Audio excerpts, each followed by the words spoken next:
So about a month ago, we tried to do this exact episode, but for whatever reason, we ended up canceling or something. But right before we were about to record, my wife asks me, "Hey, so what's the podcast topic going to be tonight?" And I said, "How to relax." And she burst out in this maniacal laughter and left the room. And then she comes back and she says, maybe you guys shouldn't do an episode on something you've never experienced. So I just want to preface the episode with that, because I don't think we're experts in this. But I am going to say that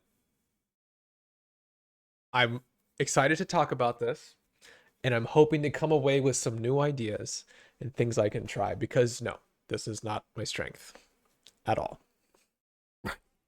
So for this episode, we want to try and just relax and just chill. And so maybe we start out with, what are you drinking? Oh, a lemon, ginger, and rum hot toddy, which I don't know if that's a thing, but I wanted a drink, and this was the only thing I could come up with. So, yeah, what are you drinking? Is it good? Is it good? It fits the. It's okay. It's okay. It's okay. I'm drinking Johnny Walker High Rye. It's some kind of special Johnny Walker thing. I don't know. Just straight up, or with a little bit of ice. Okay. Yeah. But yeah. Nice. All right. Well, okay. So this episode is based off of a comment that we got, and I'm gonna try to bring that up.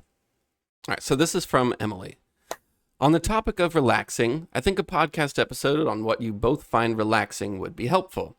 I mentioned yoga, but I actually struggle with finding/doing things that are actually relaxing, and a Google search on how to relax is useless.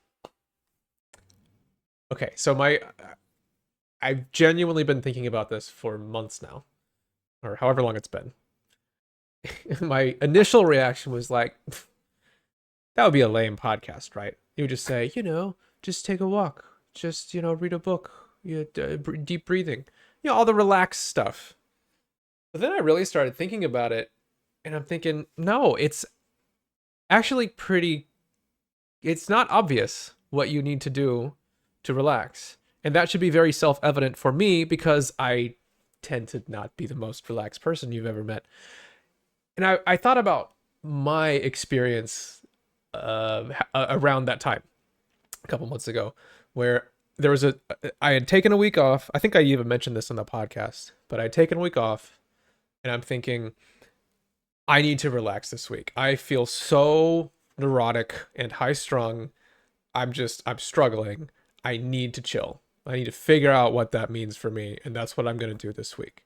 I'm going to relax like it's my job. And so I woke up one day and kind of got my coffee and did my stuff and was thinking, okay, I'm going to read. I'm going to grab a book. I'm going to read. That's relaxing. What could be more relaxing? Just reading a nice fiction book. And so I find somewhere to sit, and I start reading, and I'm at it for 5 or 10 minutes, and I just feel a lot of energy. And I think this was probably because it was my typical workout time that I'd been very consistent with for a while. Plus, this is after coffee and everything, but this is kind of my energy peak during the morning. So I'm trying to read a book, and I'm just thinking, this feels really bad to me. Like I'm forcing myself to read. I don't want to. I have all this energy that I want to use for something, but I'm not going to go exercise because I was feeling very fatigued from that. So I'm like, I need to find something that fits the wavelength that I'm on, and it's not this. And that's kind of a weird thing, because I think of the term relax as in, sleep, sit, do nothing, don't use your body, don't use your mind, just be at this state that's either sleep or something close to it. And I'm thinking, that's not what I need right now. I still feel anxious and high strung, but whatever relaxing is, this is not doing it to me. And I think that question is a bit interesting then. Like, what does it mean to do something relaxing if that doesn't necessarily imply low energy sitting around doing low key things? Right. When you when you sent that to me, you're like, hey, this is a good idea. We should do something on this. I'm like, easy. And then, you know, like, how do you relax? And then I tried to think about it, and I'm thinking, like, I don't know, watch a movie, or, and then I'm like, oh, damn it, I can't think of really any Right. activity. First, I went to, what are the activities that I do to relax? And I started listing them in my head. Maybe it's sit and watch a movie, maybe it's read a book, maybe it's go for a walk or a run or hike or whatever. But then for every single one of those that I thought of, I could think of an instance or many instances where that activity was not relaxing at all. Hmm. So then I'm thinking, well, maybe it's not activity based, which after thinking about it for a while, it's like, duh. Like, you don't relax. There are no activities that force you to be relaxed. It's a mind state, and there are certain activities that sort of, try to culminate a relaxing mind state, but it's not guaranteed. So Hmm. my idea of what makes you relaxed is sort of no longer activity based. It's a mind state, and yeah, this became really interesting.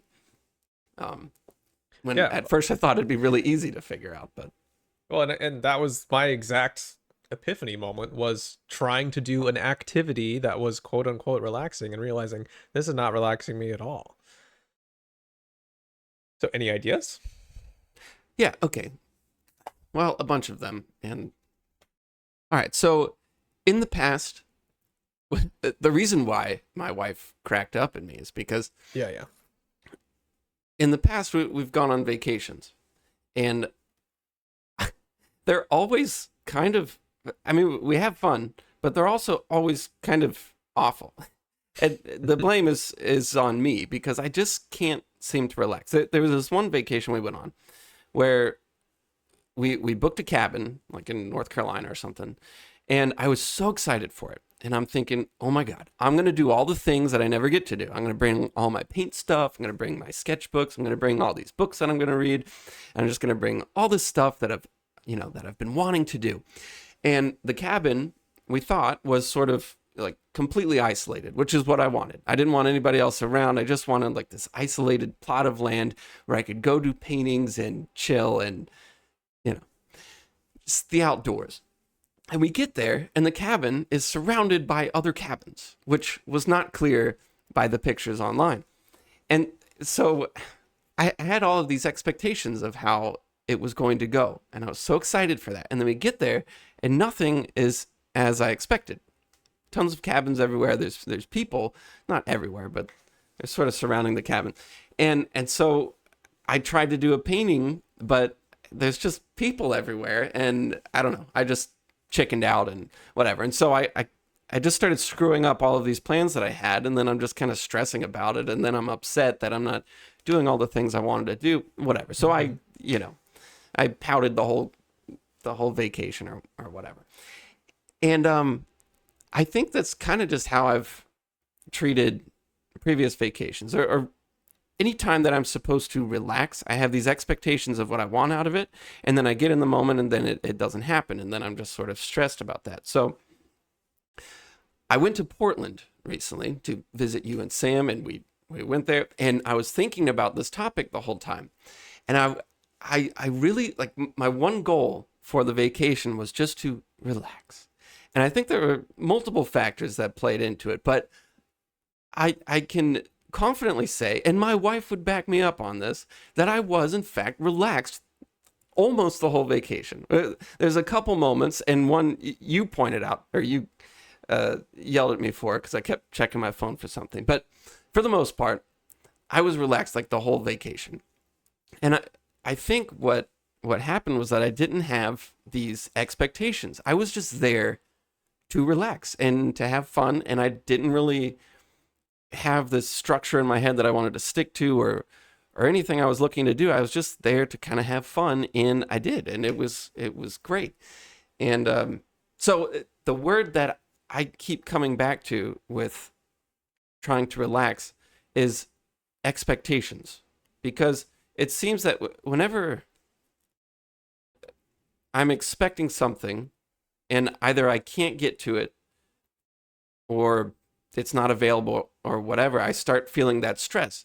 And you think about, I don't know, work or anything stressful, you have all of these, I don't know, predictions or expectations. You know, you have to do this work, you got to get it done, you got to send this email, you got to whatever. There's all of these things that you have to take care of. And if you think of a really stressed person on a vacation, when you start to picture them, you know, they're always checking their phone, looking for emails or thinking about work and what they have to do when they get back and on and on. There's all these expectations of things that come after the trip or what they should be doing right then, and they're not being met. So it causes all this stress.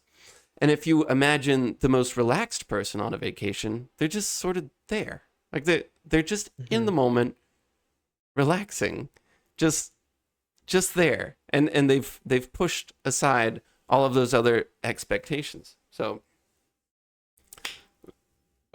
yeah. So here's my example that I think fits pretty closely with what you're talking about with the kind of expectation mindset part of it. So as I said, I tried reading a book. That didn't work. And I decided that I was really craving, like I had a lot of energy that I wanted to expend, but I was so burnt out on exercise, and I could see this objectively with sleep and heart rate variability and stuff like that. I'm like, I can't go run, I can't go lift because I'm burning out on that. So I need to spend the energy. So I found a game that I thought fit the bill that I wanted to play, Doom Eternal, which I mentioned a little bit before when I had started playing it. And I played the hell out of that game. That's basically all I did that week. And it was the perfect decision. One of the best. Just to describe the game to people, if you haven't played it, and I highly, highly recommend it. I think it's one of my favorite games. But it's this game that is just extremely violent. It's been described as a metal album with a game attached to it. And I think that's a great description because you're just listening to this amazing, extremely loud metal the entire time that just never lets up. There's never a lull. Except that implies that the game isn't great, and the game is great. And it's something that is, they call it a push forward shooter, which is, they essentially invented this new genre as far as I can tell, where the game is designed around, if you stay still, you die. You have to just run at demons and chainsaw them in half, shoot them with a shotgun, tear their heads off, just bloody violence. You're just killing everything. And it's so good and so wholesome and so just like what I needed. And it's funny to think about because I play the game on Nightmare, so it's very hard. You know, there's like one Slayer gate. I think I tried it 40 times before I beat it. Just run in, die, another attempt, die, just over and over. And so I'm kind of stepping back thinking, why is this feel good to me right now? This is super difficult. It's really violent. It's loud, aggressive music and gameplay. I'm killing stuff. I'm doing stuff that does not feel relaxing at all. It's the total opposite of like chilling with the birds and reading a book and being calm and meditative. It's like aggressive. But I think what made the difference there was the mental narrative part of it, which is there was nothing about me or my success in life or identity or self-value or anything that had anything to do with this game. It was pure escapism, where in a sense, I'm entirely in the moment in that I enjoy it. And if I finally beat this boss, then I finally beat the boss. That doesn't mean anything. I don't further my career. I don't have some award that goes on the wall. I just beat it. And that's it. That's the entire experience, is that right there. And so there was never this struggle of, how does this integrate in my life? What does this mean? Am I meeting my expectations or am I not? It was entirely detached. And it also, I think this is important too, I wasn't doing this to procrastinate doing something else. I had made a decision. I have to relax this week. This is the most important thing in my life right now, is to just chill out. And so there was this feeling of, if I'm going to play Doom Eternal all day, and that's the plan, that's what I'm supposed to do. I am not supposed to be running and lifting and working and planning and any of that stuff. It's off the table. It is just this. And so there was something that ended up being so pure about that. Of just I'm just gonna blow some heads off. And I don't know, it just worked out super perfect for me. And it fit that bill of I didn't want something low energy. I felt restless. I needed something that like got my heart pumping a little bit. And this fit that perfectly in the perfect way. Yes, that's also what I've come to. Is this idea of, like you said, you decided this is what you were going to do. You weren't going to feel guilty about playing a game all day. Didn't matter. You had decided this is what I'm doing. And that idea of, I don't know, like this protected time. If you think of, something relaxing, like going for a hike, right? When you go for a hike, now, of course, there's no guarantee you're going to feel relaxed on the hike, but typically, the reason why a hike is typically considered relaxing, I think, is because when you go on a hike, you don't get a quarter of the way through and then think, damn it, let's turn back. I'm supposed to be doing the dishes or something else. Like you commit to this protected amount of time and you just go on the hike. And that's all there is. Usually your phone's in the backpack or something. You are there. You've prepared for this. You've made the decision to go. And then you just go and you do that. And when you think of, reading a book, like that's something that most people consider relaxing. Usually, not always, but usually when you... I'm still a fan of reading books. I'm not saying I wrote that off or anything. It just wasn't the fit for the time. But yes. Yes, of course. No one thinks you... I'm just clarifying. But typically, when you read a book, you decide, I'm going to read the book, and you put off everything else, and it becomes this amount of protected time that you are going to do this thing.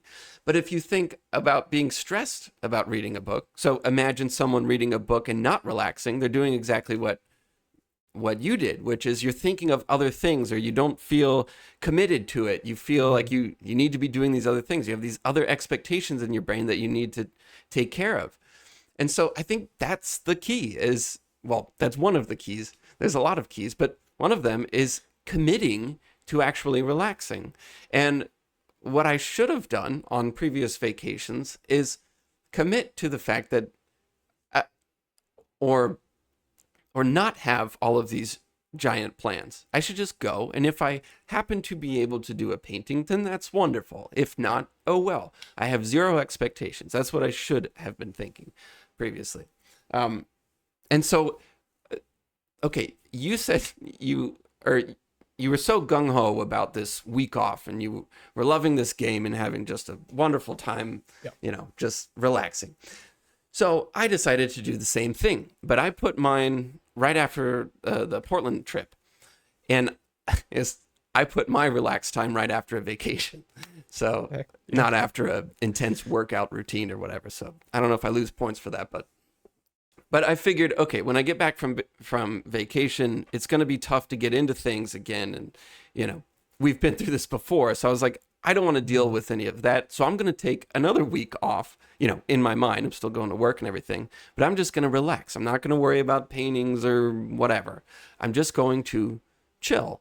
And so I ended up having a wonderful time, not only on the vacation, but after the vacation, where I just sort of caught up on movies I wanted to watch, and I read a little bit, and it was great because I had decided that I was just going to do that. And there was no conflict. There wasn't this like constant questioning of, oh, should I be working? Should I be, should I be relaxing? I don't know. It was just this commitment of, I'm just going to chill. And it was amazing. Yeah, I feel okay. There's a couple things I want to kind of get into here.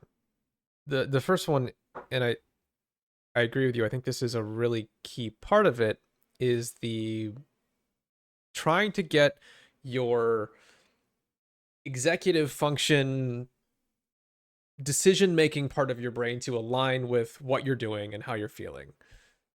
So, as you said, if you go on a hike, presumably you haven't been kidnapped and are being led on a forced march.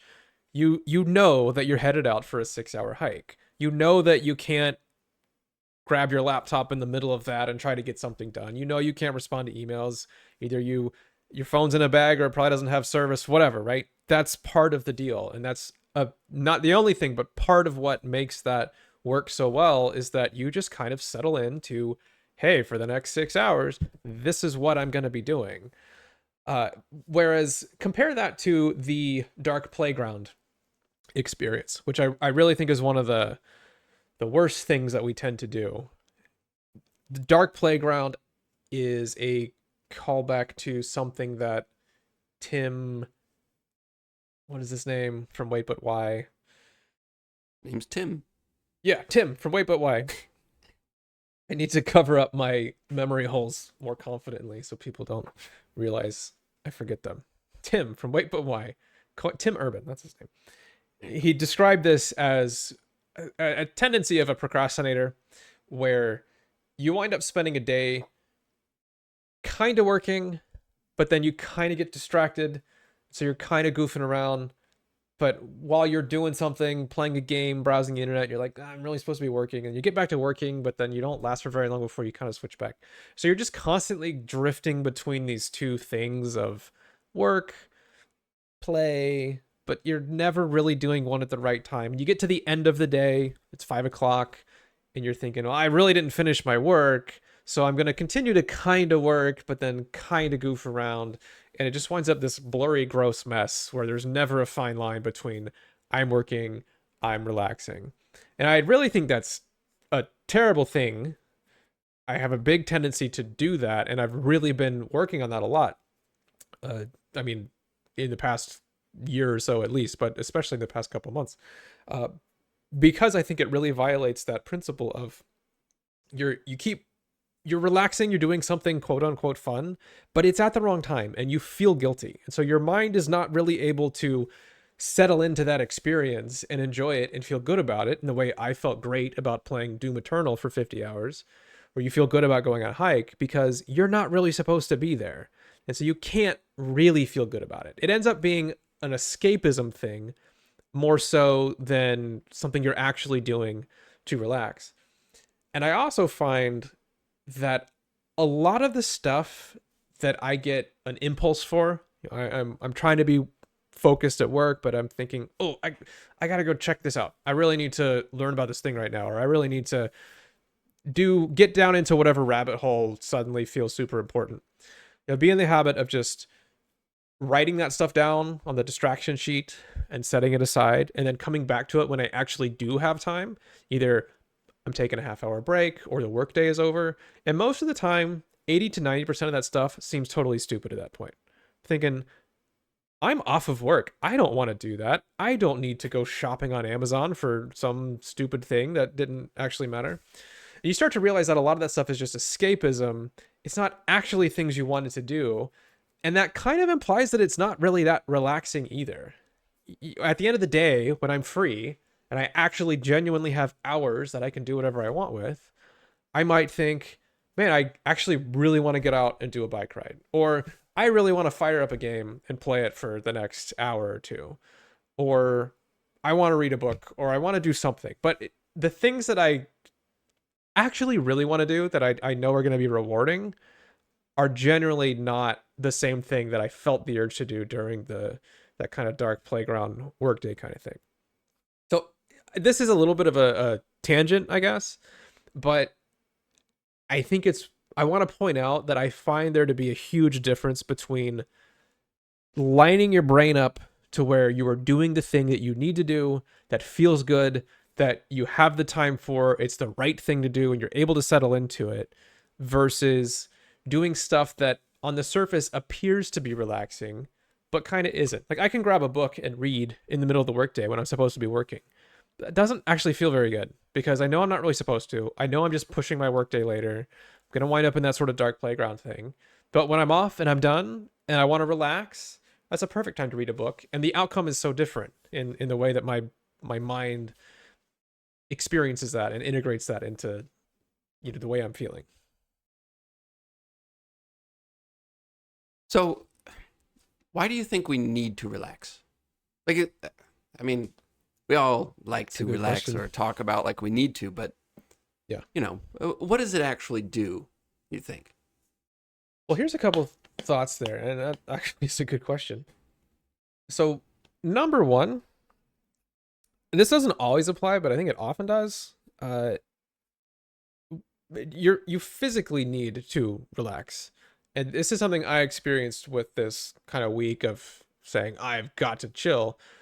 This was induced by a few different things, but one of the big ones was that I was just exercising really hard, and I don't think I had quite figured things out in terms of the food, electrolytes, sleep. Like there was some health stuff that wasn't quite nailed down yet.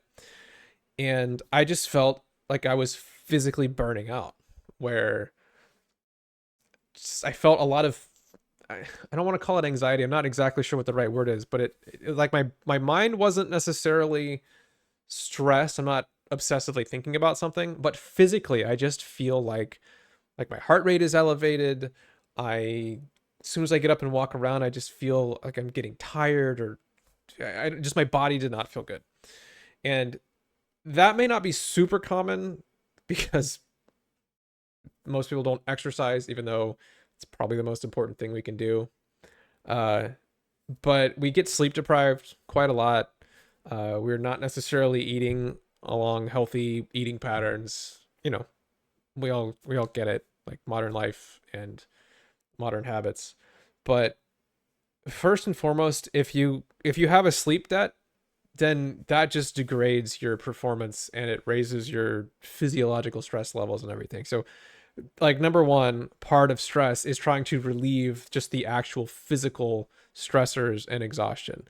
And it's I know you're not going to let me get down into a health Nope.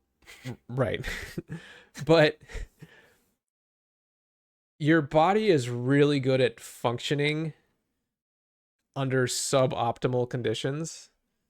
You can really make it a long time with very little sleep and terrible nutrition. You can do that.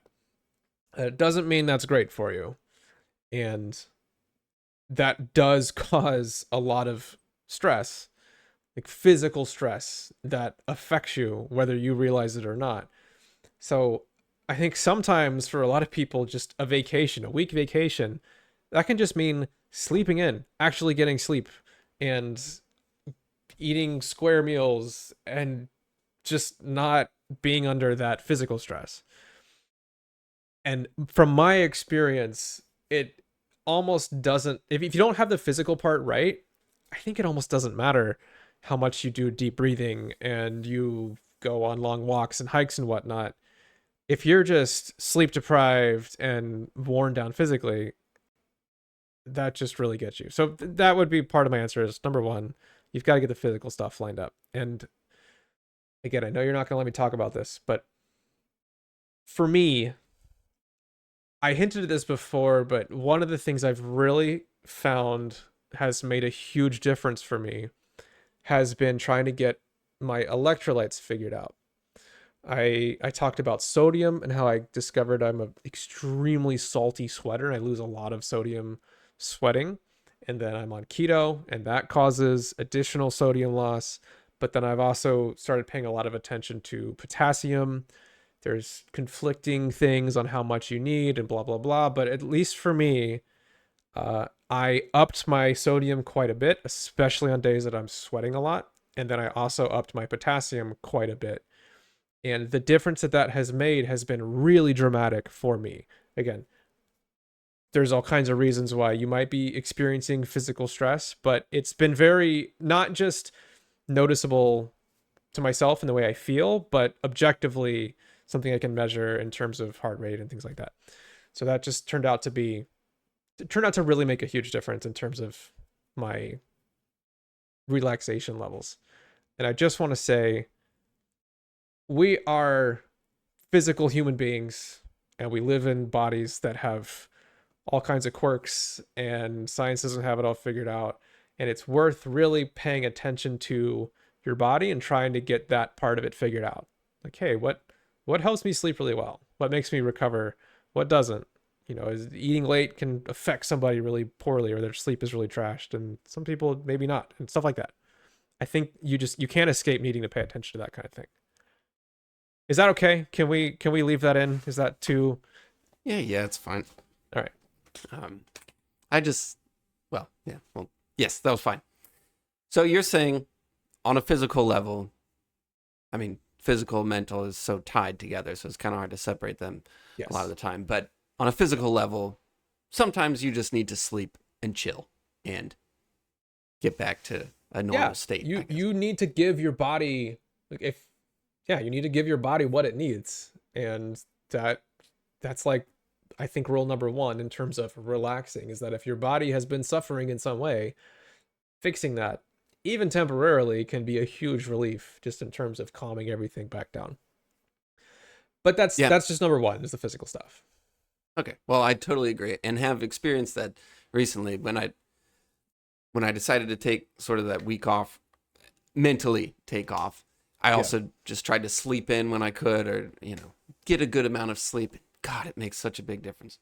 Okay, so the other side of it is the mental side of it. And, I spend so much time, trying to come up with ideas or write stuff or whatever. And I have to fit it into such short amount of times during the week that it can become a bit stressful, and your head's always down just working on stuff. But then, I don't know, the idea well kind of dries up, just like your physical body just kind of gives out. So during that week, and really just, lately, I have been really trying to just chill and let things happen. And it sent me down these different rabbit holes of, I went on this David Lynch kick and watched some David Lynch films and, did some research on him and just kind of started consuming some David Lynch content, which I love David Lynch. And that was just very inspiring. And we started rewatching Stranger Things. Love Stranger Things. I started listening to music that I used to listen to back in the day, and it brought back all kinds of different memories and things that I used to do that I've just like completely forgot about. Like there was this one thing that I had totally forgot about when I was like in high school. I think it was high school, maybe right out of high school. Me and my friends would, our whole lives were music back then, and every once in a while we would sneak into the church, like at night. At midnight, we would go sneak into this big sanctuary, and it's completely pitch dark. But this big church, it had like, like 20, 25 doors just around this huge thing. But they always left one of them unlocked. You never knew which one, but we always found it. We'd find the door, and we'd bring all of our equipment in. We'd bring our guitars, our amps, a drum set, and then we'd set up on stage in this dark, moonlit sanctuary with like the moonlight shining through the stained glass. Oh, it was amazing. And we would just play music for hours. And we would just sit there. And the types of bands I used to listen to back then were like Godspeed You Black Emperor and Set Fire to Flames, Silver Mount Zion, a bunch of those like very experimental, extremely long songs. Most of their songs, they have like this rough structure, but then they just improv forever, and it's amazing. And that was the kind of music we listened to back then. And so we would go in there and we would just write music for hours. There's no phones, there's no distractions. We're just kids in this dark church just playing music. Sometimes we would record, but most of the time we would just play. They had this big grand piano, a Steinway grand piano, and it was incredible. That's a big rabbit trail. It doesn't have anything to do really, but recently I pulled out some of that music, and I just went in my backyard, sat there at night, threw the headphones on, and just listened to music for like an hour, just sitting there, which is something that ashamedly I have not done in a very long time. And I found that extremely relaxing and inspiring. And so kind of relaxing on purpose has sort of opened some, now it sounds corny, but sort of opened these doors of inspiration and brought back some good ideas and some, I don't know, some things that I used to really care about that I completely forgot about. Because you forget about these things when you're just, going to work every day and driving all the time and just stressed out as an adult. So for me, taking the time to relax has sort of brought back some of this, I don't know, very important or very meaningful things that I used to do, and kind of got me excited again about, actually doing some art. Here, so first of all, you did just publicly admit to breaking and entering, so hopefully, I will proudly say I used to break into a church all the time. yeah. Well, hopefully, no They didn't relevant care. people are listening. Yeah. Yeah. So the way I kind of frame this in my head, and I've thought this for a long time, and I sort of forgot about this way of thinking really, but you can think of your mind kind of working in these different modes where you're outputting information or work, and then you can also think of it as like taking inputs. So you go to work and you're working on things, like that's a bunch of output. You're being asked certain things to do, you have to make that happen. So you're working, you're expelling stuff. That could be me coding, you painting, whatever. But then there's also input, where you aren't trying to do something, you aren't piecing things together in your mind and executing on it. There's just information coming at you and you're integrating that. And pretty much by definition, you're absorbing something new, information that isn't already there. And that can be this really kind of freeing creative experience. You're exposed to new things, you develop new ideas, there's new connections that you're making. And I think that sort of describes listening to music, something you love or maybe haven't listened to before, or whether you have or not, you're still just experiencing it in a new way and making these connections. And I think what's so wonderful about that, taking that as an example, really sitting down, listening, being open to what you're hearing, feeling, at peace with that experience, right? You aren't, late for a meeting, you're settled in, you're ready for it. Yeah. You're doing that. But it's something that it takes a while. It takes attention. You're really just getting yourself absorbed there. Your mind isn't somewhere else thinking about something else. And it's something that lasts for a while. You aren't listening to a 10-second clip, you're listening to an hour-long album or something.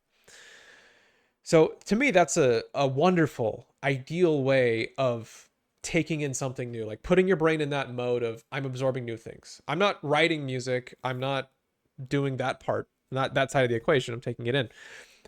And I think what really sucks, and the reason why we don't do that anymore and very much, is because we tend to take in information in, not to get down this whole soapbox, whatever, but I mean, we get it, right? Typically, when you have time to kill, you pull out your phone and you just sort of scroll through stuff. So you're just getting these really short, kind of novel things.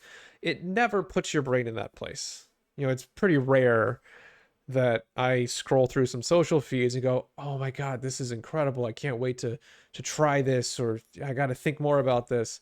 It's more just dumb stuff, and you're immediately switching to the next thing. It's not a wholesome thing. You're sitting there eating a bag of chips is the equivalent. Yeah. Or you're Exactly. snacking on Skittles or something. Yeah. Yeah. And so I think part of keeping your brain feeling healthy is switching out of certain modes. And you could slice this up in other ways too. And I kind of want to talk about that as well. But one way of thinking about it is that output and then input. And you don't want to be an output all the time. If you imagine just painting every waking second, just trying to execute on what you have, and that wouldn't come out great. You might get a lot done, but it's not going to be your best work. You can't just force your mind into one mode the entire time. So you need that time of taking things in, but it needs to be kind of the right way, in this big, broad, open-minded, experiencing something, making these kind of deeper connections, rather than that sort of junky, little tiny clips of nonsense constantly. So I think that's a pretty key part of what makes my brain relaxed.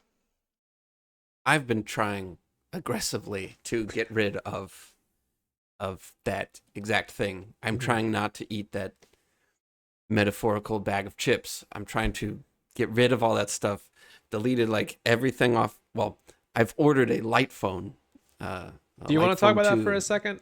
I'm sure when you get Just it, for a we'll do a second. podcast. Yeah, I imagine we'll get into it later. But yeah, I ordered a light phone 2, which is basically a Kindle phone. It's what's it called? E-ink or something. Yeah. It looks like a Kindle. It just has a couple basic functions, like, texting, phone, calendar, alarm. You can upload a little bit of music to it. It's got some kind of directions. I don't actually know how good they are, like maps sort of thing. But that's pretty much it. I'm very excited about it. It was supposed to get here yesterday, but it's not here. But I should have it in a few days. But Cool. To get ready for that, I'm trying to figure out how my life is going to work, because I do so much on my phone. Like, I do my banking and all kinds of different bills and everything on my phone. Of course, along with, Discord and my work, Teams and just everything. So I'm trying to figure out how that would work. So I'm trying to move things over to the computer or delete them from my phone. And I'm just like clearing out everything. And I've also been, I don't know if you have, we both bought the book, Marie Kondo's. I haven't started it yet, but The art of tidying up. Yeah. And well, I started reading it, and I also watched like her newest show. Like there's another show that she has. Anyway, I've been just thinking about, I just want to rip everything out and just clear the desk, and then just one by one put things back on that spark joy. And so I've been really focused on trying to get the wholesome experience back, the type of feelings I used to have when I would sneak into a church and play music for hours. Like I want that again. But it's so easy to forget that you actually ever felt that way, because you're constantly bombarded with just cheap shit all the time. And so I'm trying to find my way back to that in these little cracks of my life where I have any bit of spare time. It sucks, as just being an adult sucks. I'll just say that. It sucks. Like no matter how it just sucks. But I'm when I can, I'm trying very hard to find that wholesome experience again. And it's not easy, but when you get it right, you are relaxed, but you also feel inspired. Like it's an amazing thing that I think humanity is very quickly forgetting. That I have forgotten these things that I've experienced before, and it's just sad. Like it's just really sad. So yeah, I want to get back to a point where I'm feeling these like deep experiences again. And yeah. I have not ordered a light phone, but we were talking about this offline a little bit ago. You said you had ordered one. I'm like, I don't think it would really work for me. I think I communicate too much through other channels besides text and whatnot. But then I started getting jealous. Like, man, Dan's gonna be like happy and fulfilled, and I'm just gonna be, stuck on my phone, the adult pacifier. I was like, well, is there anything I can do? And I kept thinking about my design for the desktop, which we talked about a little while ago, where I really kind of tried to rethink the way I interact with a computer. And because I'm on Linux and this very flexible setup, I can really try out some things. And so I have this system set up that restricts me to a single screen. It prevents me from having very many programs open and all this stuff. And we talked about it a little bit in detail. But I can honestly say, after having used it for a month or two now, it really has been doing a lot. It's not perfect, it doesn't solve every problem, but if I start using the unrestricted, full desktop experience, within hours, I'm like, man, why do I feel so bad? And it's that, like, it really just, given the same mental state for me, I come at it with the same amount of willpower and desire to be productive and focused. Like, just assuming that I'm in exactly the same mental state, working on this carefully designed, prevent me from getting distracted system just works so well. I'm like, man, I want that for a phone. So I haven't figured it out yet, but I did delete the browser off my phone. And That's good. well, yeah. And the problem is that I'm thinking, I know there's going to be times when I need to look something up, and you can, we'll see how it works out for you. But for me, like, I'm not gonna die on the side of the road because I couldn't figure out what emergency number to call or something, right? Just there's just situations. So I have a text only browser installed. It's basically, there's an app called Termux, which is sort of like a text-based terminal environment, and there's a web browser called Lynx that you can install, and it's the web, but it's only text, just characters spelled out on the screen. And if there's an image on the page, you don't get to see it, and so you just navigate around. And I've been using that for a couple days, and of course, being in this text-only browser that's not extremely easy to use, pretty quickly you start to filter out what you really need to look up and what you really don't. And Yeah. all of those moments of I just need a second here, those kind of go away. You're like, I'm not going to do that on links. But what is really cool, this is my point again, I'm sure we'll talk about this once you have your phone, but what was really cool is that having eliminated this black hole of attention on my phone, the browser, it's not there anymore. It's replaced with something that really doesn't have that effect.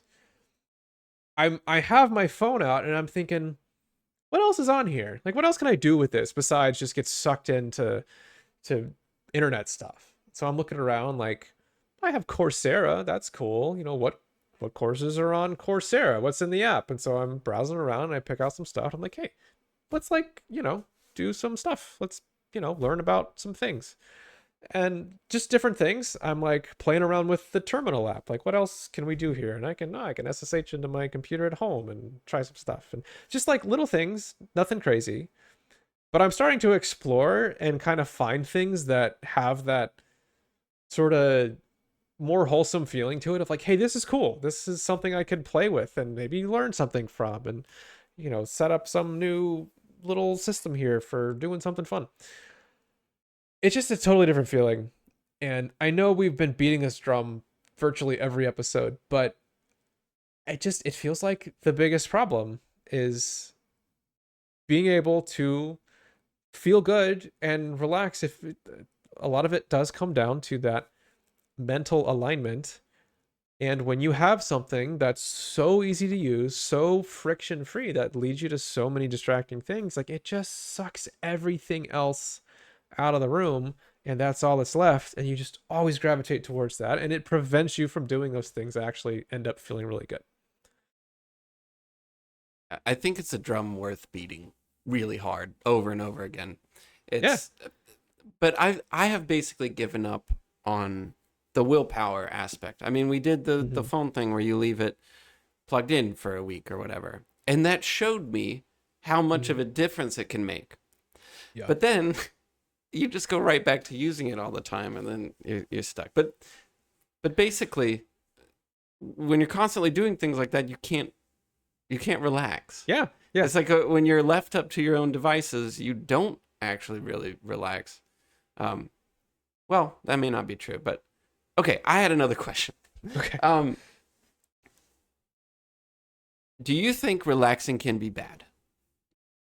Because I found that after my week of, and I have experienced this a few times before, or noticed it before, and actually when we were doing the meditation challenge thing, for the meditation challenge, we meditated 10 minutes every day for a month or something like that. Yeah. At the end of it, see, because every morning I would wake up, I do the meditation thing, and then I'm like, oh yeah, I'm being productive because I just meditated. And we're supposed to meditate, so it's okay, and that's good. So you start feeling good about that. But then after the challenge, I keep trying to do that. But then, I meditate for 10 minutes, and then I'm like, oh, well, maybe I'll do it for another 20 minutes because it's, a productive thing to do, and that's a good thing. Mm-hmm. But then I just keep doing it, and I just become sort of lazy. It's like, oh, now I'm productive by just sitting there not thinking, like, or just practicing mindfulness or whatever. And it just started to bleed into everything to where, oh, well, me just sitting there is the most productive thing I can do. So then I just stopped doing everything else. And it was this weird, like, flip side of, I mean, there were definitely some wonderful benefits of that I still keep around and are awesome. Yeah. But this week where I took the week to kind of just relax and watch TV or watch movies or read or whatever, afterwards, I don't really want to go back to working on stuff. Like I become accustomed to relaxing so much and feeling good, which is awesome. But then I don't really want to do anything else. And what seems to happen is when you continue to relax, stuff starts to build really high, and then you can't truly relax. Then you end up in the dark, scary playground thing again, where you just feel guilty about relaxing, and it just sort of it gets pushed back, and you procrastinate on it, and then you're right back to where you were before, where it's awful again. And so, yeah. Okay, well, I feel like you kind of answered your own question, but yes, 100%. Again, it depends a little bit on how you define relaxing. Yeah. I was describing playing a violent video game as being relaxing, and I don't know if that's the best description of it, but it is. Yeah, right. But let's say that if we kind of say that relaxing is being in a very low state of energy, you're calm, you aren't stressed, your body isn't full of adrenaline, all of that. You're like a restful state. Then I 100% agree. Maintaining a very restful state for too long is not good. I mean, it's objectively bad for your health. The exercise is such a strange thing. We all accept it because we've heard this so much. We kind of trust the science at this point. But if you said, hey, I have this old, like 68 Camaro, and I want it to last a really long time, what should I do? And I said, well, okay, a few times a week, take it out on the street and just drive the hell out of it. Drop the clutch, just burn the tires, just drive the crap out of this thing, and then bring it home. You would go, I don't think that's right. I don't think that's going to make my Camaro last a long time. It doesn't seem good for it, and it's not. It would tear the car up really fast.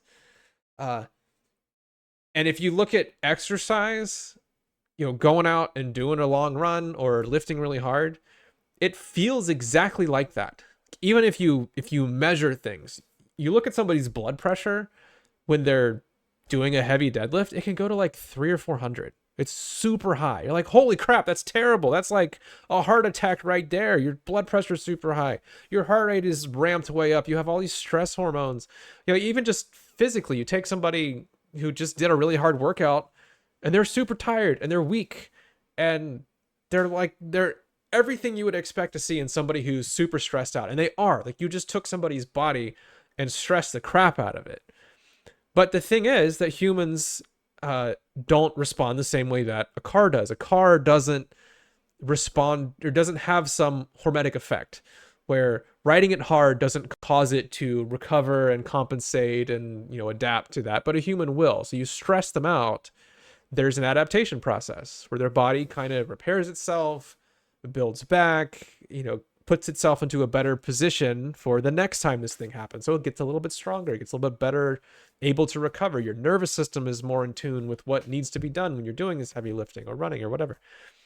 So the stress is actually a super key part of keeping a human being healthy. Just from the physical health perspective, stressing a human body is really important. And if you take somebody and you make them, forget the mental stress part of it, but just physically relax. You say, hey, you just relax every day, all day.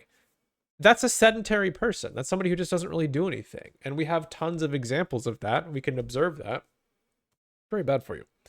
And mentally, it's kind of the same deal. Now, there's good types of stress and bad, but mentally, and this has been looked at for developing dementia and things like that, one of the really important things to prevent somebody's mind from degrading and getting into Alzheimer's and things like that is, I don't know if mental stress is the right word, but hard mental work, like having to really apply your mind to a problem and think really hard, which is stressful. I mean, it is objectively stressful. If you were to do that for too long, all day long, you'd be super stressed out. But you do shorter bouts of that where you're really focused, really trying to piece things together. You're holding things in your short-term memory. You're using your executive function. That stresses your brain in the same way that exercise will stress your body and that it causes you to adapt to that. And it can keep you healthy and prevent bad things from happening, like your brain from atrophying and everything. So, yeah, 100%. I think it's important to do things that are intense, and in a very literal sense, they are stressful. But the important part is that they are restricted to a certain amount of time and you're able to recover in between. So it is very much this balance of, in the middle of the night, I want my heart rate to be as low as it can be, like within safety and whatnot, right? Like if I see that my heart rate dropped down to low 50s, I'm really happy. Like that's great. That's a nice low heart rate. It means my body was relaxed, and I almost certainly means that I'm recovering well and feeling good. If I'm doing a super hard run, I want my heart rate to go as high as I can get it. Like I'm trying to hit the absolute peak. Powerlifters, as an example, uh, if you go to do a really heavy lift, if you ever watch like a powerlifting competition or something like that, or World's Strongest Man, that kind of thing, when these guys are about to go do a lift, their people are screaming at them. There's usually some other giant dude pounding on them, like slapping him in the face or punching him in the back. And they'll crack this little capsule of ammonia, and ammonia is poison. And if you breathe enough of it, you'll die. But if you breathe a little bit, your brain's just like, holy crap, that's a poison. And so it freaks out and you get this big burst of adrenaline. You'll see them do this. They'll like kind of lean over, sniff this thing. That's ammonia. So it ramps the adrenaline way up and makes them as just amped up as possible. The absolute polar opposite of being relaxed. But in that moment, you're trying to get your body to do something really, really difficult, which is to lift a ton of weight, sometimes literally a ton of weight. So you want to be as far away from relaxed as you can. But at the same time, during these lifting competitions, you lift several times. So you'll do this really heavy lift, and then you have some time off, and then you have to lift again. And I've heard some of the lifters talk about this, how they started out using a lot of caffeine as a stimulant to try and ramp you up. So, okay, yeah, you drink a bunch of coffee, you're super amped. That helps with this process of being really alert. You go to do the lift, but then during this lull, when you're supposed to be recovering for the next 20 or 30 minutes, you've got all this caffeine in your system and you can't relax. The ammonia thing doesn't last for very long, but caffeine has a very long half-life. And so you wind up being too amped up. You can't recover in between these lifts. And so by the time you get to the second one or the third one, you're actually kind of exhausted because your body has just been so amped up this whole time. So there's this whole technique of, okay, it's actually better to be able to amp yourself up mentally without relying on a stimulant, because that lets you be really amped up, do the lift, but then you can relax again. So they finish the lift and okay, there might be some kind of celebration, but then it's like, okay, go sit in a quiet corner, relax, breathe slowly, calm down, drink some water, and you're trying to bring your body back down so you can recover. And then as you get time to lift again, you amp yourself back up. Now, this is not very relevant to almost anyone in terms of lifting, but I think the point is that we operate along these curves, and it's not, you can't just pick some extreme and say, I got to be super chill all the time, or I want to be super on all the time. There is some optimal movement between these two extremes, and it depends a lot on when and how and what makes the most sense. But really, just if you think about it from a physical perspective, almost every day, maybe not every day, the ideal thing would be to be hitting the two polar ends of that. And maybe you don't want to be maxing your heart rate every day, but you would almost certainly want to be elevating your heart rate every day. Whether that's zone 2 or VO2 max training or actual like heart rate max type of stuff. Like you're trying to hit kind of a peak where your heart is pumping hard. And then at night, when you're trying to sleep and recover, you want your heart rate to be really low. And I think that applies to really everything, not just the literal kind of physical, sympathetic, parasympathetic nervous system stuff, but also just to your brain. You want to have moments of really, really focusing, really pushing your brain hard. And then you also need a lot of time where your brain is not doing that and it's just sort of open and relaxed and kind of absorbing new information, or maybe not. Maybe you're just walking around in the woods doing nothing, thinking about nothing. I remember actually when I read this comment that you sent me, after a while, I was trying to think of an example of like, okay, when was I like the most relaxed? And what came to me was years ago, I did this freelance project with this sort of rock star illustrator guy, and he brings me on to do this job with him, and we spent, I don't remember exactly, but probably at least a month, maybe 2 months of like really intense work. I mean, it was extremely challenging, very, very hard stuff. And it was, very late nights, early mornings, just constant. It was so long and just exhausting. But the work was great. So we do this huge project. And then we finally get to the end of it. We turn it all in. It's this massive amount of work. And I felt so, we both just felt very proud of it. It did great. And he's like, come over, we're gonna celebrate. So I go to his house, and he cuts me the check, which is the biggest check that I've ever received for doing this type of work. And it just felt amazing. And he's like, all right, let's go to the bar. So, well, he's got this big bar in his house, and he makes us these super fancy cocktails. And then Nice. we go on his back porch and we smoke these super fancy cigars. And we're just like, I got a check in my pocket. I'm smoking like a real nice cigar, drinking nice cocktails, and God, it just felt so good. And it was wonderful. But none of that would have felt half as good if Right. we had not done all of that work. And so that curve of intense work and then relaxation, intense work, relaxation, like I think it's easy to lean too far one way or the other. You can't relax properly unless you've Yeah. done the amount of work that sort of gives you the permission to relax properly. So I've tried to keep that in mind because I spend all this time getting, stressed about work or just this, the stuff I do on my own or whatever. And so then I do these things where, okay, I'm going to relax, on purpose. Yeah. But then that can throw me off too. So I don't know. There's some sort of perfect balance, but I don't know if we'll ever find it. Um, Maybe not, but it helps a lot for me to think about the idea of balance and that things happen on a timeline. I just think this is a major fundamental flaw of how humans tend to think, which is we tend to think in these very binary states of relaxing is good, I gotta relax all the time. Or working really hard is good, I gotta work really hard all the time. Or whatever. There's always something. Whatever mental model we're trying to assemble, there's this huge gravity towards thinking in these very simple binary states. And I that is sometimes the case, but often enough it's not.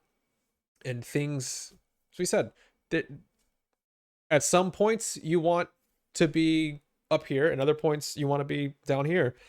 And it's important to understand those curves and to think about what is optimal, again, with just a very simple observable thing, your heart rate. You want it to be really high sometimes. You want it to be really low sometimes. The context matters a lot. You don't want your heart rate to be 185 middle of the night. Uh, but in the middle of the day, when you're working out, that's good.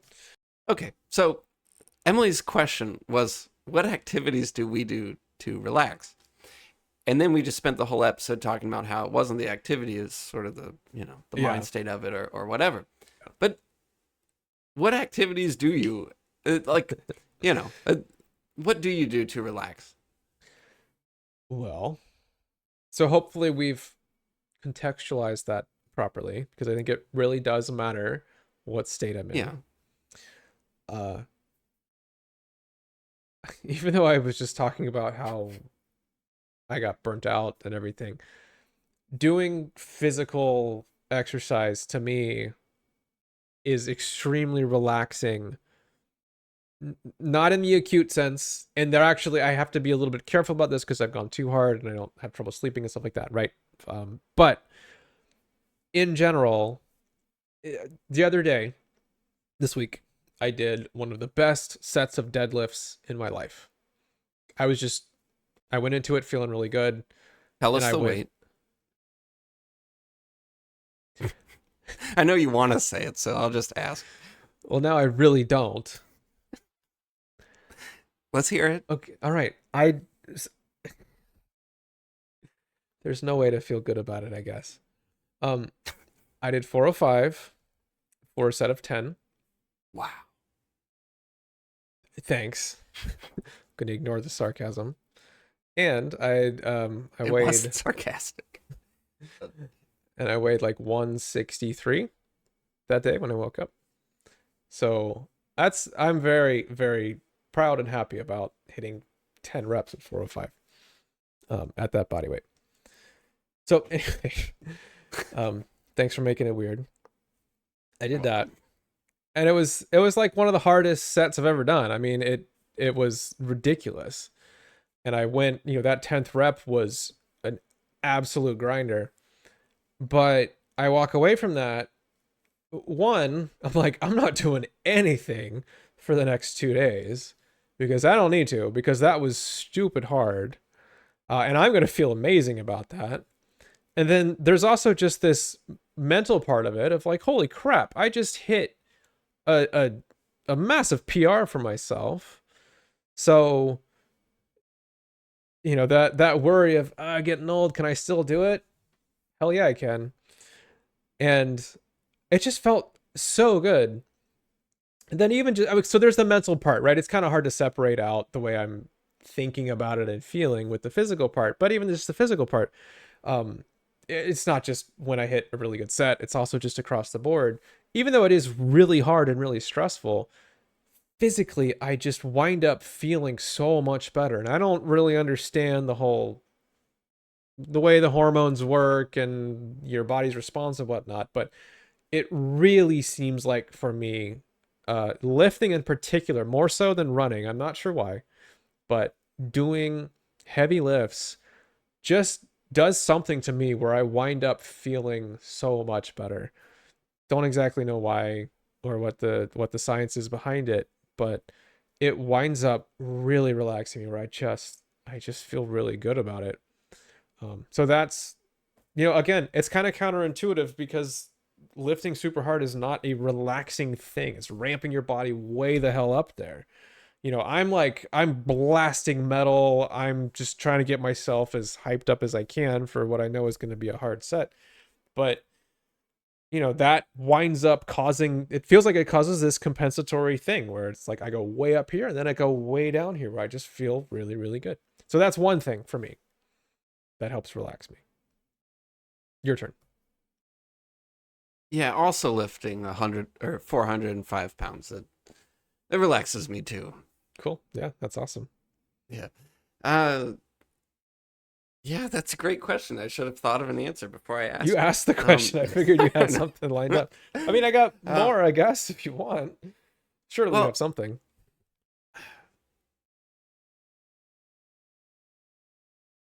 Currently, I mean, oh man, it's not an easy question to answer. Honestly, it should be really easy, but it's not.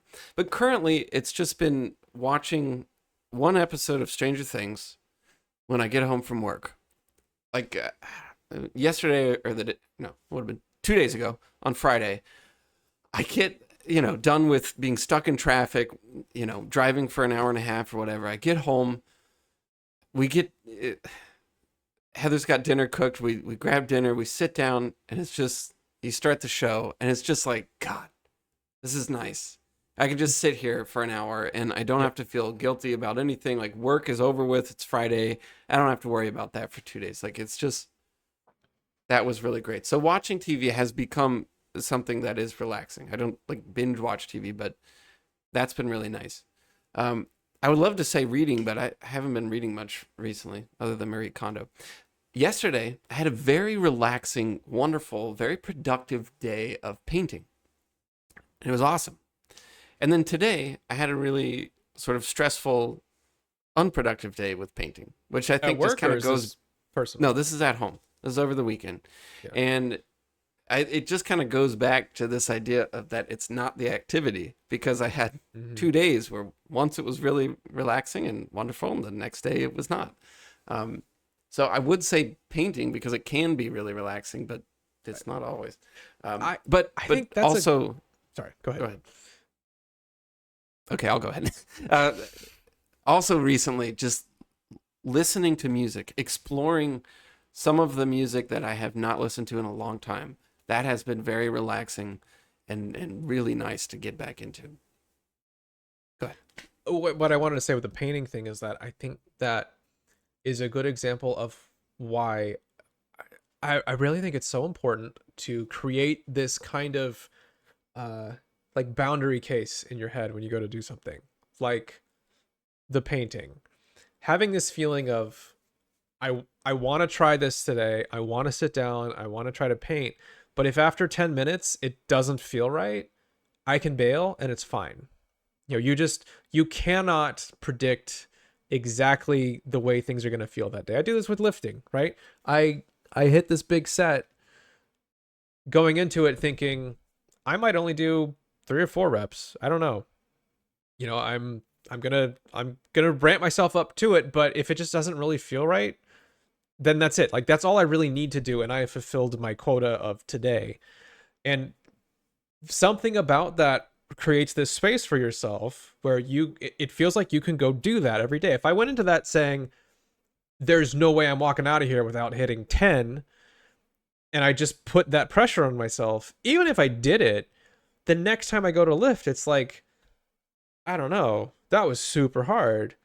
But I'm not. Like I go to it thinking I can do 3 or I can do 10, and I'm gonna, you know, gauge where I'm at in that window. And so I the other day start lifting. I'm like, this feels great. This is moving so well. Let's just go. Let's just go until I can't. And so like with the painting, and this I'm using lifting as an example because I'm thinking about it, and we only talk about things that we just did and are thinking about. But like with the painting, you can't predict. You can say I slept well, I did my research, the day is clear, everything's here, this is going to be an amazing session, and sometimes it just isn't. There's just stuff that you can't predict, you just don't know. And so I think if you go into it thinking I could paint for 6 hours or 10 minutes, and we're just gonna have to see how this feels, but I'm gonna show up, I'm gonna give it the opportunity.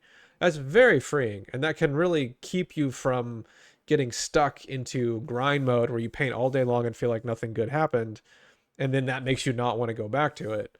Uh, and it can avoid those situations where you're like, ugh, I just can't emotionally handle this today. You can go into it thinking, you know what, I didn't sleep so well, I'm not in the greatest headspace, but I'm gonna try it. I'm gonna sit down and we'll see what happens. And sometimes those are the days where like things just click and it just feels really good, and you're like, wow, who knew? So I think that's like it's simple enough, but that is such a powerful way of thinking for me. It's helped with so many things. I got to keep that in mind, because I know that we've talked about that before. And on some level, I think I've been doing that. But like today, when I went to try to paint, it was, I didn't, I didn't sort of set up a window of time to work on it. So I just kind of sat down, but I wasn't sure if I should be sitting down working on it. And it was just kind of like this, like, non-committal thing. And Mm-hmm. it just ended up really stressing me out. And then I, yeah, eventually just sort of gave up on it. I wish Right. I had set a time limit and been like, okay, I'm just going to try it for 25 minutes. And if it's working, I'll keep going, Yeah. or Yeah. whatever. But It's like the pull-up thing. You've talked about how this was really valuable on the pull-up stuff, like setting the minimum, and that's just a target you got to hit, and it's genuinely okay. I've heard for a long time this, like, the 5-minute trick. Make yourself do something for 5 minutes. At the end of 5 minutes, you'll be into it and it's fine, and you'll cruise through it. But to me, that's a lie. Like, you can't just trick yourself into doing something secretly thinking, once I'm doing it, then I won't be able to stop and I'll do the whole time. I think if you're super honest with yourself and you think I could do it for 10 minutes, or I mean, I know painting take some setup and whatnot. So maybe it's a longer minimum, right? But you just think, if this doesn't feel good after 15 minutes, I'm out. It's fine. That's the plan. That's okay. And you can think of it like you are, imagine trying to teach somebody, a kid, right? And you're trying to get them to paint. And 15 minutes in, they're just having a miserable time. They can't, it's just not working. They're starting to get frustrated and whatever. You would not sit there and force them to do it all day. You know that you're gonna burn them out on it, and they're never gonna want to come back to it. Like, think of yourself that way. Don't do that to yourself. As much as you think, I have willpower, I'll just grind my way through it. You are creating this disincentive for yourself next time. Like, there is this emotional thing that's developing where it just feels bad. So you come to it next time and you just really don't want to start because you feel like you're gonna have to grind through another 6-hour session of not feeling good. And if you had 6 hours blocked out and you realize that it's just not the day for it, now you have 5.5 hours that you can just go invest in something else that you could maybe feel good about. Go on a hike or whatever. Yeah. It's a tough thing to walk because there's also been times where, like at work, we have a piece that's due in 6 hours and I really am not feeling it that day. But because it's due in 6 hours, I have to keep working on it. And then eventually I just find it and then I make it work and it all works out great. So that it's a tough thing to work out. But we're talking about relaxing. So I don't know how this ties back into relaxing. Maybe in that case, like, you have a little bit more of an elaborate system. Like, I'm kind of thinking from the exercise framework, and I think it works really well there. But that's a different situation. Maybe you think, okay, I'm not feeling it. I'm gonna go on a half-hour walk, and then if I feel better and I think my mind's in a better spot, I try again. Like, I don't know, whatever the system is, but no, I'm definitely on board with what you're saying, and that's what I did today. Is I wasn't feeling it, and I was like, you know what? I don't want to spend the rest of today getting really pissed off at the fact that I can't paint. So how about I just stand up and walk somewhere else and do something else? And so I started working on my video and everything. So yeah, found something else to do. All right. Do you think we can summarize all of this? Could try. Okay, here's my attempt. I genuinely do think that you need to pay attention to your physical body first. And yeah, I think so. I think if your physical body is not rested or able to rest, there's something going on. You are sleep deprived, you are overexerted, whatever, that's number one. I personally do not find that I can really get into a state of feeling good and feeling genuinely recovered unless my body's taken care of. And I really do think that's number one. Feel free to disagree. Okay. Number two. Something feels good when it's aligned with your conscious interpretation and decision-making process. In other words, forced march at gunpoint through the woods is not going to feel nice. Voluntary hike that you are on board with and you are ready to spend hours in the woods walking around, that can feel really good. So just trying to get things lined up with the appropriate time and the place. Working during work hours, that's cool. Working at home when you aren't supposed to be working, that's bad. Goofing around, playing a game, doing some random something you're interested in, research, doing that on your own time, that's great. Doing it during work hours, not so great. Scrolling through stuff on the phone like TikTok and Facebook and Reddit, always bad. Never a good time. Don't do it. And it in large part, well, one, just I really don't think that's very good for your brain, but also it displaces other things. It prevents you from really settling into something like listening to an album, which, when's the last time you genuinely did that? Or reading a book, or just doing something that's like a longer experience that really gives your mind some time to kind of absorb and make those connections and really settle in. So Don't be on your phone. Matching your energy level to what you're doing, I think, is important too. Like for me, trying to read when I'm feeling really energetic and ramped up did not feel good.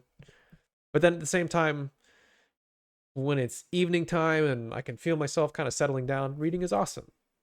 And doing something really hard and intense is not awesome. That kind of cuts against that and makes me go to sleep later and stuff like that.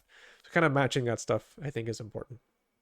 I mean, when I have found myself like in a situation where I want to or need to relax, but I'm not, I'm just asking myself, okay, do you have any expectations of what you're doing right now?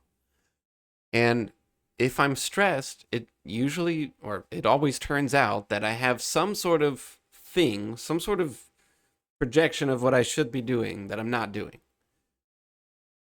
And so I'm trying to check myself. And this is actually kind of working wonders in the last month and a half or so.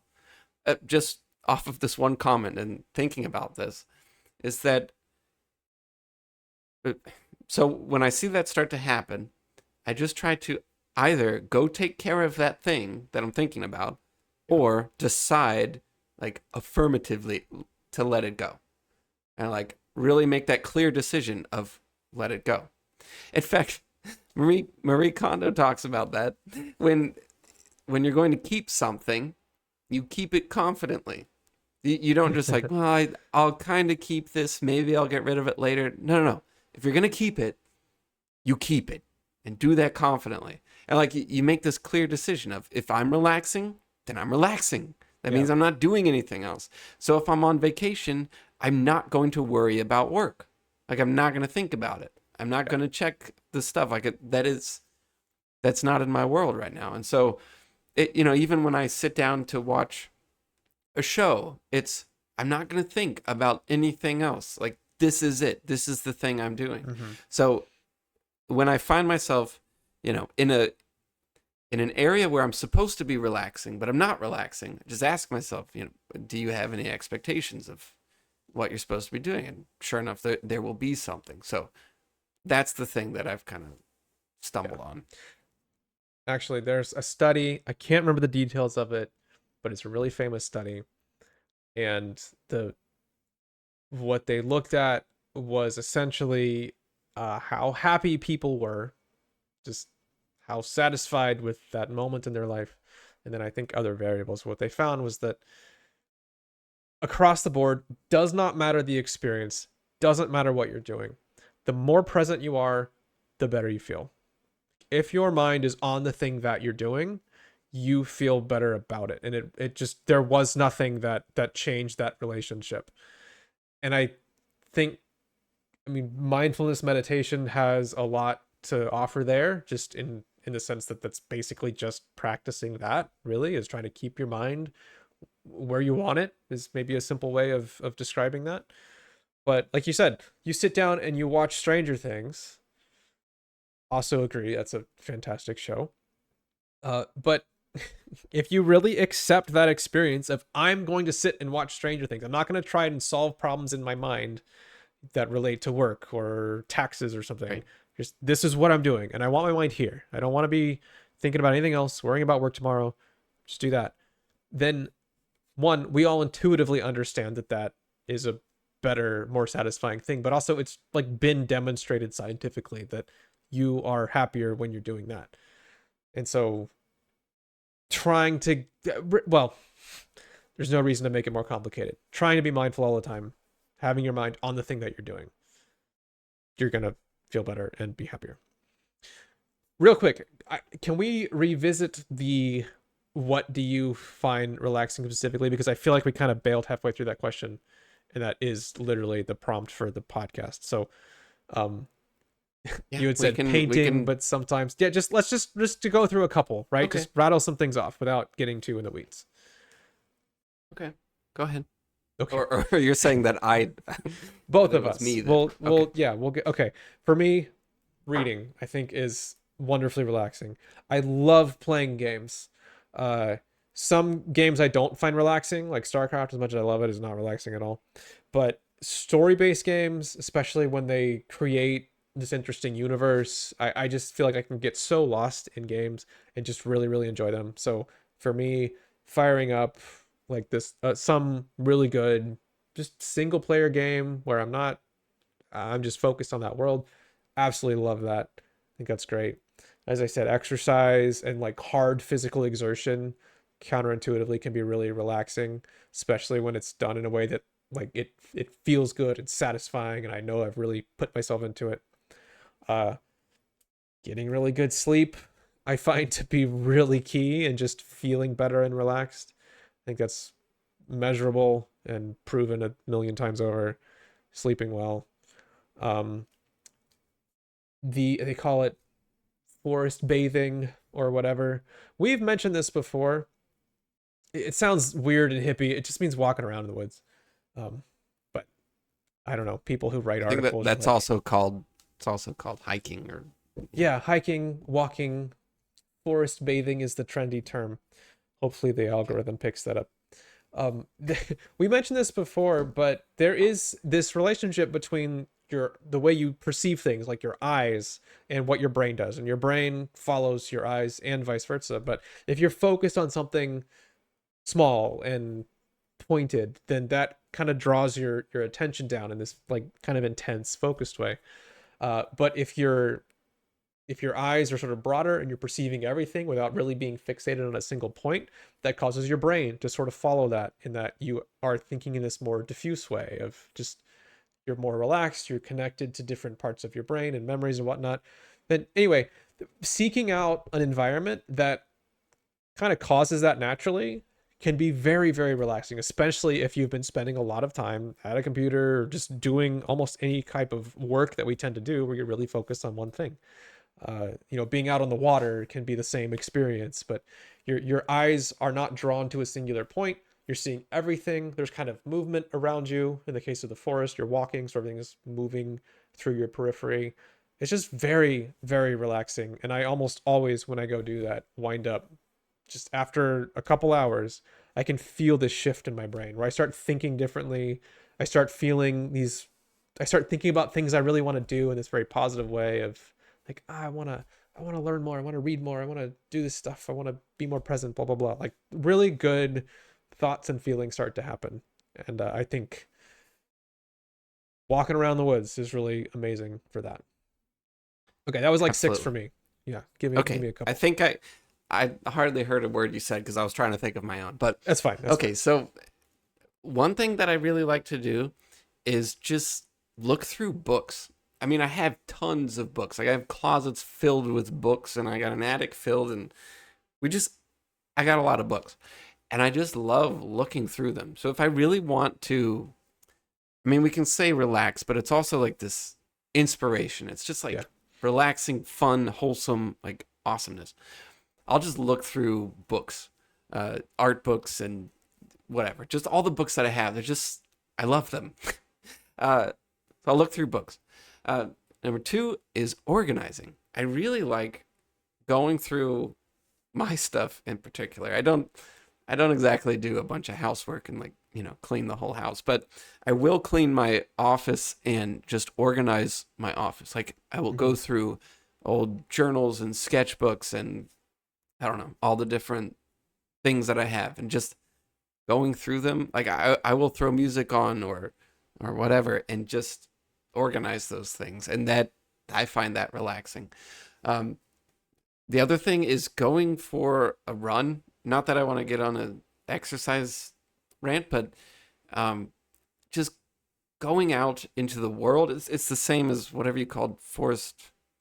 What'd you I call don't it? call, I'm just, it's like a trendy term. Forest I don't. bathing. It's annoying. People are annoying. I don't know what to say. Whatever. Running, hiking, just like going out Yeah. uh, in a sunset, running around a lake. There's just something Yeah. magical about that. Listening to music, whatever. Like it's awesome. And then the fourth thing that I had that was awesome that I can't remember. Oh, just going for a walk. It's super cliche, but back in the day, I used to when I lived with mom and dad. I would, I'd spend like half the day just, learning about art stuff, trying to, teach myself all of that. And then I would go for a walk. I would just walk into the woods, forest, wood bathing, wood, forest, whatever. And I would just walk around and look at stuff. I mean, you don't realize, because we spend all our time looking at our phone nowadays, but you don't realize, like, just nature. Like, just go look at a tree. Go look at a freaking plant for a little bit. And when you start to look at it, you see these little leaves, and then you see all this weird stuff growing on it, and these little bugs, and like they're all weird, and there's just this whole world that we don't even look at anymore. Mm-hmm. And it's a heartbreaking. But I used to just go for a walk every day and just look at random stuff. And I would bring my sketchbook and I would just draw them. And it was awesome. And I miss that. I really miss that. And I find that very relaxing. So, yeah. One more thing, because you reminded me of it. I've started, it's like almost a mile, not quite, from here to the bookstore. And so I'll just walk to the bookstore, walk around, look at books. Often enough, I'll buy something, but sometimes I don't. And man, a bookstore is just, there's something about it. You're just there for a while and you're like, I want to be a better person. This just makes me feel like I need to be a better person. It's one of those things. Yeah. So. Yeah, books are awesome. Yeah, okay. So one of the biggest issues is that I think, modern day people, us, we have this time to relax, after work or whatever. Yep. What we do is we pull out our phone because it's like whatever. It's entertaining. It's something. We pull out our phone, we're addicted to it. We just scroll through it or we look at it, and everybody does this. I do this. You just look at your phone and you think that it's relaxing, but it is not, in fact, relaxing. It's hard to define exactly what relaxing is, but I can say that scrolling through stuff on the phone, for some weird reason, it does not check the box of relaxing. You think it does. You think it does every single day when you go to do it. Mm-hmm. But it's not. And so it does not give you that wholesome feeling, that refreshment, that inspiration again. It just leaves you feeling miserable, which is really weird. But I think that's the trap that sort of everybody's falling into nowadays. It's just the things that you think should be relaxing, or the things you think are relaxing, are not checking that box. They're not doing it. But you do it more and more. You just doom scroll forever, and it just doesn't do it. So that I think is sort of the major problem. Yeah. Maybe one way of framing that, I forget who said this, or some guy who like made a whole movement or tried to make a movement out of the idea of time well spent. Yeah. Saying that rather than think about something as like, cool, I liked it or I didn't, you see a post and you upvote it or something like that, to think about what you did. Hey, for the last 30 minutes, this is a thing that I did. Does that feel like time well spent? Yes or no? And just framing it that way, like thinking of it in the past of, was this good or not, I think is really helpful in trying to frame these things. And so you sit down and you scroll on your phone for 30 minutes, and then someone were to say, hey, how do you feel about that past half hour? Was that time well spent? I think most of us would say, no, not really. I don't even remember what I saw. My brain's just like lit up and now it's over. But, you read a book, you play a great game, you watch a really good TV show. Again, like if that's the appropriate thing for the time and you're down to do that, like, yes, this is my time off. I want to relax. I want to do this. And you do it and your mind is present, and then it's over. And somebody said, hey, time well spent. And you're like, yeah, totally. I think that's it. That's what you want. All right. Enough said. All right. One announcement before we end this episode. Yeah. We have probably, I don't know, stupidly agreed to both releasing YouTube videos on July 3rd to our own separate channels. So Michael New, the music teacher, he will be returning to. All right, let's Michael not build New. this up too much, but No, I want to build it up. This is a big deal. You will be returning to your music theory channel on July 3rd. Like it or not, you're coming back with a video. Your video drops July 3rd back on your YouTube video. You don't really know what it is yet, but you're going to figure that out. It might be 2 minutes long. It might be longer than that. Who knows? Yeah. But what we do know is that there will be a Michael New music theory video dropping on July 3rd. And there will be a Daniel New art video dropping, whatever. I think, from your recent piece of art. Like, let's not. Yeah, whatever. But let's nobody not cares brush about that. aside. But yes, we've both agreed to do this. And so Yes. we have to announce it here in order to make it official. Otherwise, we'll just not do it. But there you go. Yeah, we stupidly swore a blood oath when you were here. And, the moment got to us. And there we go. So what I would love to see is everyone just bombarding Mike with, I don't know, high hopes and excitement over this video. Massive expectations for somebody Yes, that's who's what I been want. away from that for, I don't even want to think about how many years. The goal for me is like, I'm going to be warming up to it. So this is going to be the simplest, stupidest video you've ever seen. That's good. Simple, stupid is fine. But video is the only box you have to check. I know. All right. You too. Don't forget. Yeah, whatever. Okay. See you next week. Okay. Bye.